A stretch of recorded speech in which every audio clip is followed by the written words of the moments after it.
Hi, I wanted to explain one of the main assignments, one of the routine assignments that we'll be repeating throughout this semester. So if you go to Syllabus Assignment Prompts and Resources and go to Assignment Prompts, you'll see the Feedback Memo and Revisions Memo assignments. These are two sides of the same coin. So whenever we're doing any kind of peer review activity, or activity where you present a formal presentation, you will be giving feedback to your classmates. And this feedback will be in memo format in order to practice memo format. So you will use memo format to give your classmates considerate and considered feedback on their performance of a draft, of an assignment, or on a formal assignment. You will consult the pertinent assignment prompt and review the requirements of a successful assignment. Then you will read or watch your peers' work and will give suggestions for how to better attain the assignment's objectives by referring to the assignment prompt, class notes, and your reading of the textbook. So the reason that we're doing all of this in memo format is to give each other lots of feedback, but also to practice memo format. So workplaces often call for workplace peers, to give feedback to each other in order to improve a project.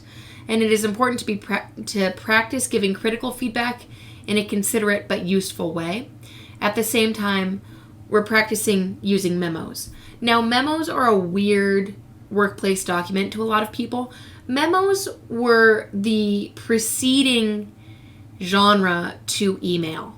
So you'll recognize a lot of things about the memo in email. You're probably more familiar with email. A lot of people think that memos are dead. Memos are not actually dead in a lot of workplaces.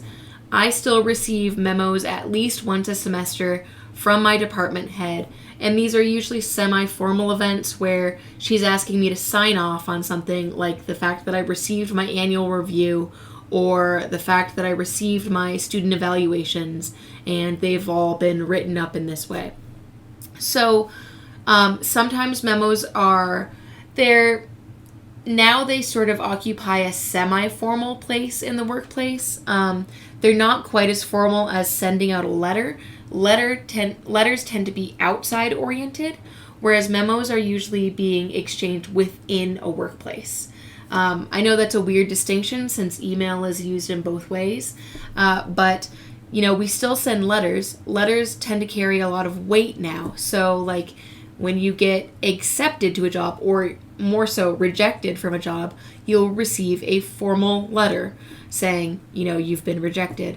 Or when you get accepted into college, you receive a formal letter. These letters are ways of documenting things, right? And they exist in order to kind of mark these occasions and have ways of differentiating how we're filing these occasions, right? Lines of documentation, strings of documentation, and how you're documenting and filing things become increasingly important when you're dealing with lots and lots of information, as you do in a workplace. And you'll discover in your own personal life and in your working life that filing things, keeping things organized, knowing where you likely put something is going to become more and more important as you grow older in your career. Oftentimes now, that is all done digitally. Even though it's done digitally and virtually, and these are all documents that we're seeing on the computer, it's still equally important because the computer does not automatically organize all your things for you. You can search for things, but as you probably have experienced, search bars are spotty and sometimes don't turn up what you actually need. So you need to have that backbone of organization. Memos, email, letters, these are all ways that we differentiate between the importance of different kinds of documents. So in order to learn memo format, you'll look at Anderson, chapter 21, which includes a tutorial for writing memos. You will format your memo in a Word document using correct headings. You'll write the memo, and then you'll send it to your peer and upload your memo to D2L Dropbox. So these memos, even though memos are usually printed out in real life, since this class is all online and asynchronous, our memos are going to have a digital life only.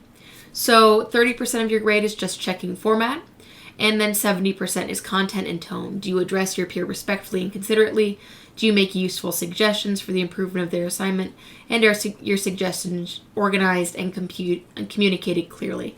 So use these feedback memos as an opportunity to actually say things to each other. Don't just say, looks great, it's fine.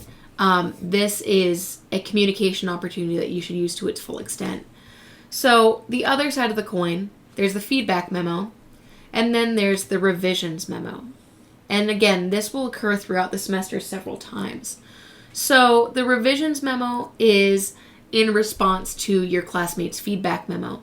In the revisions memo, what you're doing is you're basically writing out what you're going to do in response to what your classmate suggested. You don't have to agree with your classmate. You don't have to do everything that they tell you. They're not your boss, right? But you should treat them as if they were a coworker and respectfully take in what they've suggested and tell them, okay, I've thought about that. This is what I'm going to do as a result. So you look back at that memo format your memo with correct headings, write a memo to your peer outlining your plans for revision given their feedback. You do not have to follow all of your peers' suggestions, but you do have to justify why you have decided to revise the way that you have. And then email your memo to your peer and then upload the memo to the D2L Dropbox under your own name. And again, 30% of the grade is format, 70% of the grade is content and tone. So we're practicing a few things here, among them communicating with peers using memo format and giving useful feedback to one another.